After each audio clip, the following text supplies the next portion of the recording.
오늘은 생명의 삶 12월 7일 본문입니다.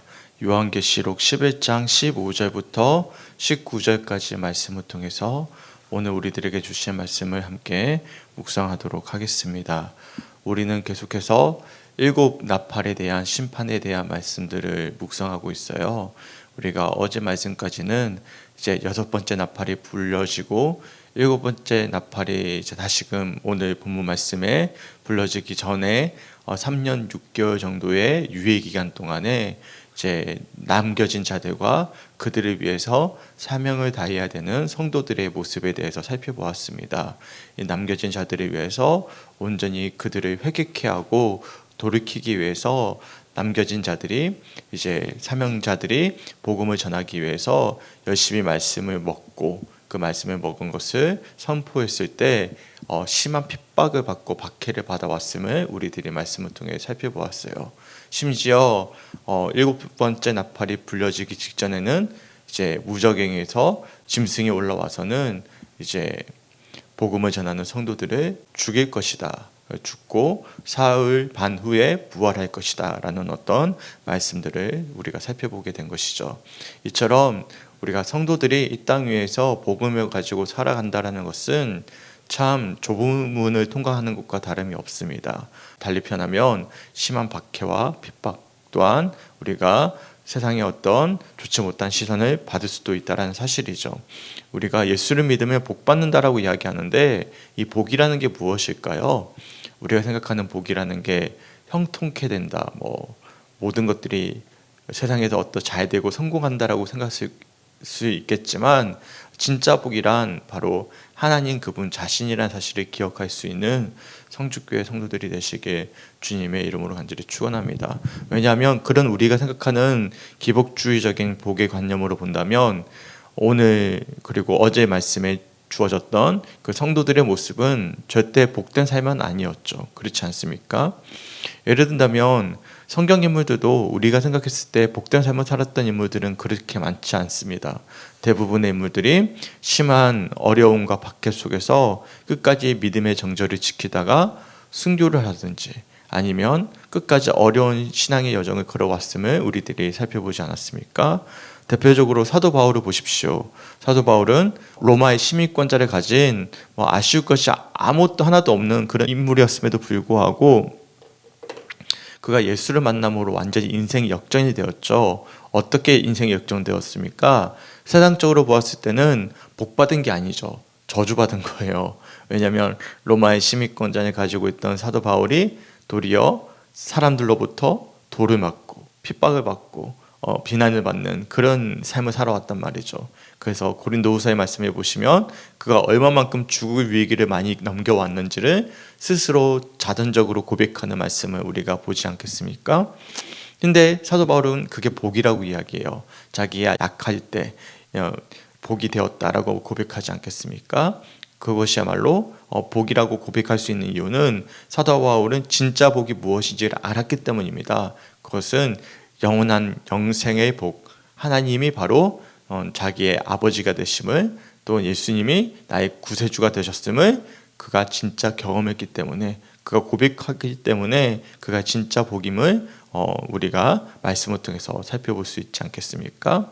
이처럼 우리가 믿음의 여정에 걸어감에 있어서 우리가 정말 추구해야 될 가치가 어디에 있는지를 우리가 기억해 본다면 이 세상에서 사라질 어떤 유한한 것들이 아니라 영원하신 하나님께 우리가 마음을 둬야 되는 것이고 그 하나님을 소유한 자야말로 진정한 복된 사람이라는 사실을 기억할 수 있는 우리 성주교회 성도들이 되었으면 좋겠습니다.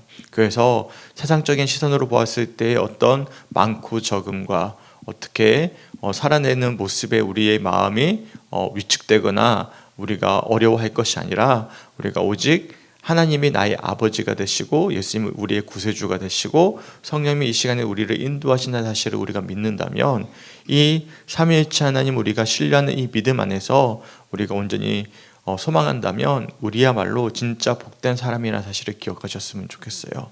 그리고 그거의 많고 적음에 대해서는 우리가 별로 상관할 바가 안 돼요. 왜냐하면 오늘 18절 말씀을 좀 이따 살펴보겠지만 하나님이 상을 주실 때는요, 작은 자든지 큰 자든지 주의 이름을 경외하는 모든 자들에게 동일하게 상을 주시거든요. 이 말씀이 저는 굉장히 좀 인상 깊게 좀 보여졌는데요. 조금 이따가 좀 나누도록 하겠습니다. 여하튼 우리는 많고 적음을 보겠지만 하나님은 뭘 보시는 거예요? 너가 지금 무엇을 소유하고 있는가? 지금 너가 뭘 소유하고 있는가를 보고 계신다는 사실을 기억할 수 있는 우리 성주교회 성도들이 되시게 주님의 이름으로 간절히 축원합니다. 아멘. 우선 15절 말씀을 한번 보셨으면 좋겠습니다. 이제 7번째 나팔이 불려집니다. 분명히 우리가 말씀을 볼 때 화가 있을지로다라고 이제 독수리 같은 전령이 외치지 않았습니까? 네 번째 나팔 소리까지 외치고 나서 이제 독수리가 화가 있을지로다 해서 두 번째 화까지는 진짜 화였습니다. 다섯 번째 나팔이 불러질 때 어떤 화가 일어났습니까? 황충 같은 메뚜기가 올라와 가지고 3분의 1에 해당하는 사람들을 죽이지 않았어요? 그리고 여섯 번째 화가 불러질 때는 나팔이 불러질 때는 어떤 화가 올라왔습니까? 이제 무정행으로부터 병사들이 이제 수많은 사람들을 죽여나가는 그런 끔찍한 장면들을 우리가 보지 않았습니까? 그런데 마지막 7번째 나팔의 이 화는요, 우리가 봤을 때는 화가 아니에요. 왜냐하면 하나님의 나라가 임재하시는 모습입니다. 근데 이것을 달리 역형으로 본다면 믿지 않는 자들에게는 이 날이 어떤 날이죠? 최후의 심판의 날이 되는 거예요. 그러니까 화의 마지막 절정이 되는 것이죠. 우리에게는 이 날이 기다리는 날, 소망하는 날, 간절히 고대하는 날이지만 믿지 않는 자들에게는 이 날이야말로 이제 심판의 절정이죠. 끝나는 날인 거예요. 그 나팔이 불려지고 있음을 우리들이 알 수가 있는 것입니다. 자, 15절 말씀 한번 읽어볼게요. 일곱째 천사가 나팔을 불매 하늘에 큰 음성들이 나서 이르되 세상 나라가 우리 주와 그의 그리스도의 나라가 되어 그가 세세토록 왕노릇 하시로다 하니 라고 말씀하고 있어요. 이제 드디어 이제 기한이 다 찬 거예요. 이제 유예 기간이 끝난 것입니다. 이것만 보더라도 우리가 알 수 있는 것은 우리에게 주어진 날이 영원하지 않다라는 것입니다. 우리에게 사명을 전해야 되는 순간도 유한하지 않은 것이죠. 우리가 시간을 돌이킬 수 없잖아요. 되돌릴 수 없잖아요. 2024년이라는 이 한 해도 이제 얼마 안 남았습니다. 오늘이 12월 7일이니까 이제 보름 조금 더 남았네요. 이제 그 시간을 되돌릴 수 있습니까? 절대 되돌릴 수 없죠.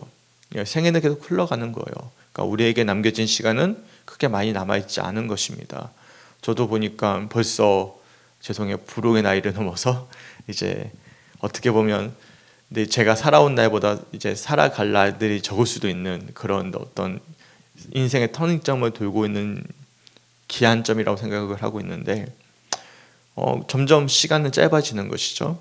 근데 달리 표현한다면 우리가 사명을 전할, 복음을 전할, 우리에게 주어진 어떤 비전을 성취할 시간들은 그만큼 줄어든다라는 거예요. 그런데 우리가 열심을 내야 될 시간들을 계속 미뤄둔다면 그런 시간들은 계속 우리들에게 기회가 적어진다는 사실이죠. 그러다가 나팔이 불려지면 어떻게 할 것입니까? 그때 가서 하나님 조금만 유예해 주세요. 그게 안 되는 것이죠. 그러니까 오늘 하루하루를 소중히 여기시고 내게 주어진 이 시간을 우리가 포기하지 않고 우리가 주어진 사명을 열심을 다해 감당할 수 있는 성주교회 성도들이 되었으면 좋겠습니다. 제가 신방을 하다 보면 이런 이야기를 많이 들어요. 첫사랑을 잊어버려서 그것을 찾기 원하는 어떤 간절함이 있다. 간절함만 있어서는 안 되죠.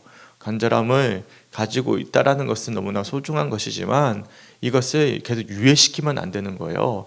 바로 즉시 그 마음이 있다면 하나님이 주신 마음이잖아요. 바로 즉시 실천으로 옮겨야 됩니다. 왜냐하면 시간이 없거든요. 하루 지나면 그만큼 또 내 생의 기한이 짧아지는 거예요. 그 시간이 줄어든다는 말이죠. 영원히 주어지지 않는다는 것을 우리가 기억하셔야 됩니다. 그러면 평생 어떻게 되냐면 미루다가 끝나버리는 거예요. 네, 그 시간을 미루다가요. 그러니까 우리가 마음을 주셨을 때 우리가 열심을 다해서 또한 기도하고 예배하고 하나님께 매달릴 수 있는 또한 우리에게 맡겨주신 일들을 감당할 수 있는 성축교회 성도들이 되었으면 좋겠습니다. 특별히 교회 일이라는 것은 만들면 뭐든지 할 수 있는 것이 교회 일이지 않겠습니까? 어떤 일이든. 예를 든다면 교회에서 내가 스스로 환단한 것 자체가 어떤 일이든 할 수 있잖아요. 뭐 전도지 가지고 나가서 전도할 수도 있는 것이고, 뭐 어떤 일을 만들어서 할 수도 있는 것이고, 어떤 일들을 만들어낼 수 있는 것이거든요. 그러니까 수동적으로 앉아 있는지 능동적으로 무슨 일을 할 수 있는지 그것은 우리의 어떤 열정에 달려 있는 문제이지 누군가의 지시에만 따라서 움직인다라는 것은 우리가 스스로 자위하는 것과 다름이 없는 거예요. 스스로 나는 뭐 괜찮지, 나는 누가 시켜야만 하는 사람이지라고 스스로 그렇게 생각하는 것과 다름이 없다라는 것입니다. 좀 말이 세긴 했지만 그만큼 시간이라는 것이 우리들에게 한정적으로 주어진다라는 것을 기억하시고 우리가 능동적으로 우리가 믿음의 여정을 걸어갈 수 있는 성축교회 성도들이 되었으면 좋겠어요. 여하튼 15절 말씀에 드디어 3년 6개월의 유예 기간이 끝나고 나팔이 불러집니다. 그때 하늘로부터 큰 음성이 이제 들리면서 이제 이렇게 외쳐지죠. 세상 나라가 어떤 나라가 되었다? 그리스도의 나라가 되었다. 과거형입니다. 이제는 이제 나라가 변화된 거예요. 예를 든다면 갑자기 나라가 신라에서 갑자기 고려로 갑자기 나라가 바뀐 것처럼 갑자기 나라가 국호가 변화된 거죠. 세상 나라가 바뀐 것입니다. 세상이란 나라에서 이제는 그리스도의 나라로 변화된 거예요. 그러면서 이어지는 말씀 보십시오. 이게 바뀌고 나서는 이제 변화가 되지 않는 거예요. 왜냐하면 그가 세세토록 왕노릇하시로다라고 말씀하고 있습니다. 세세토록이 무슨 뜻이죠? 영원하도록. 그러니까 한 번 바뀐 나라는 바뀌지 않는 거예요. 그러니까 세상에 있는 이 나라가 이제 하나님 나라로 변화되고 나면 이제 세세토록 이제 누가 왕노릇하는 나라로 이제 쭉 이어가는 것이죠. 하나님이 왕노릇하는 나라로 쭉 이어갈 것임을 말씀하고 있음을 우리들이 알 수가 있어요. 이처럼 7번째 나팔이 불러질 때 이 세상 나라 가운데 하나님 나라가 도래할 것임을 우리들이 알 수가 있어요. 그러면서 16절부터 18절까지 말씀해 보시면 우리가 1장 말씀에서 쭉 살펴봤던 24장로들, 그러니까 모든 교회를 대표하는 대표자들이 모두 다 얼굴을 땅에 대고 하나님께 경배하기 시작합니다. 찬양하기 시작해요. 그러면서 17절 말씀 보십시오. 이르되 감사오니 옛적에도 계셨고 지금도 계신 주 하나님 곧 전능하시니여 친히 큰 권능을 잡으시고 왕노릇 하시도다 라고 말씀하고 있습니다. 하나님께 찬양을 올려드리고 있습니다. 옛적에도 계셨고 지금도 계시고 뭐가 빠졌죠? 앞으로도 계실, 항상 현재, 과거, 미래 이렇게 세 개의 시점으로 고백을 했는데 미래형이 빠졌어요. 미래형이 빠질 수밖에 없죠. 이제 미래가 이제 현재가 되어버렸기 때문이죠. 이제 미래는 없는 거예요. 이제 현재가 쭉 가는 거죠. 하나님 나라가 쭉 가는 거예요. 그러면서 뭐라고 고백하냐면 전능하시니요, 전능하신 하나님이여 친히 큰 권능을 잡으시고 왕 노릇하시도다. 여기도 주목해 보셔야 될 표현이 친히 권능을 잡으셨다라는 것입니다. 그러니까 하나님 나라의 도래는 우리의 노력과 어떤 힘으로 된 것이 아니라 친히 누구께서 잡으신 나라이십니까? 하나님께서 잡으신, 하나님께서 성취하신 나라임을 우리들이 알 수가 있는 것입니다. 우리 하나님께서 친히 이루신 나라가 바로 앞으로 이루어질 하나님의 나라임을 우리들이 알 수가 있는 것이죠. 그러면서 18절 말씀에 이렇게 말씀합니다. 이방들이 분노하며 주의 진노가 내려 죽은 자를 심판하시며 종 선지자들과 성도들과 또 작은 자든지 큰 자든지 주의 이름을 경외하는 자들에게 상 주시며 또 땅을 망하게 하는 자들을 멸망시키실 대로 소이다 하더라 라고 말씀하고 있습니다. 주의 진노가 내려 죽은 자들을 심판하신다라고 이야기해요. 그러니까 하나님 나라가 임하게 되면 이제 최후의 심판이 이루어지는 것이죠. 어떻게 심판이 이루어집니까? 첫 번째 심판은 상을 주십니다. 종 선지자들과 성도들과 또 작은 자든지 큰 자든지 주의 이름을 경외하는 자들에게 상 주신다. 그러니까 선지자들과 성도들과 작은 자든지 큰 자든지 상관하지 아니하시고 동일하게 뭘 주시는 거예요? 상을 주시는 거예요. 우리는 크고 작음을 구분하지 않겠습니까? 얼마만큼의 어떤 성과를 이뤄내고 얼마만큼의 어떤 성취를 이뤄내고 크고 작음의 어떤 규모 경제에 따라서 우리가 평가를 하지만 하나님은 그것을 보지 않으시고 내가 지금 무엇을 소유했느냐, 누구를 믿고 있느냐, 누구를 의지하느냐를 보신다라는 사실이죠. 이 사실 하나만 보시고 하나님을 경외하는 자, 하나님을 찬양하는 자, 예배하는 자들에게 뭘 주신다고요? 상을 주신다라고 말씀합니다. 반대로 땅을 망하게 하는 자들을 멸망시키실 때로소이다라고 말씀합니다. 그러니까 하나님을 이제 배반하고 하나님을 경외하지 않고 땅을 멸망시킨 하나님의 창조 질서를 파괴한 이 모든 세상 사람들은 이제 멸망하게 될 것이다. 하나님의 심판이 도래할 것이다 라고 말씀하고 있음을 우리들이 18절 말씀을 통해서 알 수가 있는 것이죠. 그러니까 화가 되는 거예요. 우리에게는 그날이 고대하는 날이지만 세상 모든 사람들에게 있어서 하나님을 의지하지 않는 사람들에게 있어서 이 날은 아주 무서운 가장 최후의 심판의 때가 되는 것임을 우리들이 말씀을 통해서 묵상해 볼 수가 있는 것입니다. 그러면서 19절 말씀에 드디어 하나님의 성전이 열립니다. 성전 안에 뭐가 보이죠? 언약궤가 보여요. 언약궤는 사실 보일 수가 없는 것이죠. 왜냐하면 1년에 딱 한 번, 그것도 대속죄일 날 대제사장 한 명만 겨우 들어가서 볼 수가 있었던 것이 언약궤였죠. 그런데 이제 성전이 열리고 모든 상 받은 성도들에게 뭐가 보이는 거예요? 언약궤가 이제 보이는 거예요. 언약궤는 뭐가 이제 임재하시는 거예요? 하나님이 임재하시는 직접적인 장소이지 않겠습니까? 그러니까 이것을 상징적으로 보여주시는 것인데 모든 하나님의 백성들에게 실제로 하나님의 임재가 보인다라는 것을 우리들이 말씀을 통해서 살펴볼 수가 있어요. 그러면서 번개와 음성과 우레와 지진이 난다. 이것은 하나님의 현년을 뜻하는 표현이라고 제가 반복적으로 말씀드렸어요. 그러면서 하나님의 현년, 하나님의 나타나심이 드디어 이제 모든 성도들에게 직접적으로 보인다라는 것을 우리들이 19절 말씀을 통해서 알 수가 있어요. 제가 19절을 한번 읽어드릴게요. 이에 하늘에 있는 하나님의 성전이 열리니 성전 안에 하나님의 언약궤가 보이며 또 번개와 음성들과 우레와 지진과 큰 우박이 있더라 라고 말씀하고 있는 것이죠. 이처럼 오늘 말씀은 좀 짧습니다. 15절부터 19절까지의 짧은 구절이지만 이제 마지막 7번째 나팔이 불러지면서 나타나는 이제 최후의 심판의 장면에 대해서 우리가 말씀을 통해 볼 수가 있어요. 우리에게는 영광스러운 시간이죠. 왜냐하면 이제는 더 이상의 미래가 없는 거예요. 이제 끝난 것입니다. 세세토록 하나님이 다스리시는 나라가 도래하면서 우리는 작든지 크든지 상관하지 아니하고 주님의 이름을 경외하는 모든 자들에게는 상을 받는 날입니다. 하나님께 경외하며 하나님의 성전이 열리고 언약궤가 보이면서 하나님의 도래를 우리가 직접 목격하며 그 영광 가운데 거하게 되는 날이죠. 그런데 반대로 믿지 않는 자들에게는 정말 화가 임한 날입니다. 정말 하나님의 마지막 심판 때가 이르게 된 것이죠.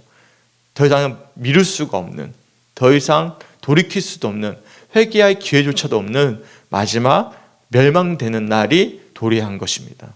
그런 날이 바로 7번째 나팔이 불려질 그 순간에 이루어지는 그런 날임을 우리들이 말씀을 통해서 알 수가 있는 것입니다. 소망하기는 오늘 주어지는 이 말씀들을 통해서 이 땅에 살아감에 있어서 우리가 정말 진정을 붙잡아야 될 것이 무엇인가에 대해서 다시 한 번 더 깊이 묵상해 볼 수 있는 우리 성주교회 성도들이 되시길 주님의 이름으로 간절히 축원합니다. 우리가 세상을 살아가면서 사실 어제 말씀까지는 굉장히 절망적이죠. 그렇지 않습니까? 우리가 말씀을 먹고 묵상하고 말씀을 선포하고 권능을 가지고 행함에도 불구하고 세상 사람들이 우리를 핍박하고 박해해요. 심지어는 무정행에서 짐승이 올라와서 우리를 죽이기까지 해요. 얼마나 절망적입니까? 그런데도 불구하고 우리를 부활시켜 주셨던 하나님께서 이제는 임재하셔서 나팔을 불리시며 이제는 모든 이들에게 복음을 전한 모든 이들에게 상을 주신다는 이 말씀이 얼마나 소망의 말씀이 되겠습니까? 그러니까 그리스도인들은 그 마지막 날, 그 하나님의 나라의 도래를 소망하며 살아가는 자들임을 우리들이 기억하시면서 오늘 주셨던 말씀들을 우리가 붙잡고 남겨진 시간이 그렇게 많지 않습니다. 내게 주어진 이 시간을 소중히 여기며 우리가 진짜 믿음의 사람으로서의 날마다의 믿음의 여정을 걸어가기를 결단하고 소망할 수 있는 우리 성주교회 성도들이 되시길 주님의 이름으로 간절히 축원합니다. 아멘. 그리고 돌이킬 수 없다라는 것, 멸망된다라고 이야기하고 있지 않겠습니까? 그러니까 우리가 사랑하는 이들에게, 또 믿지 않는 자들에게 복음을 전해야 될 분명한 이유가 또한 오늘 말씀, 마지막 화라는 말씀, 이 7번째 나팔에 대한 말씀을 통해서 또 다시 한 번 더 각인시켜 볼 수가 있는 것이죠.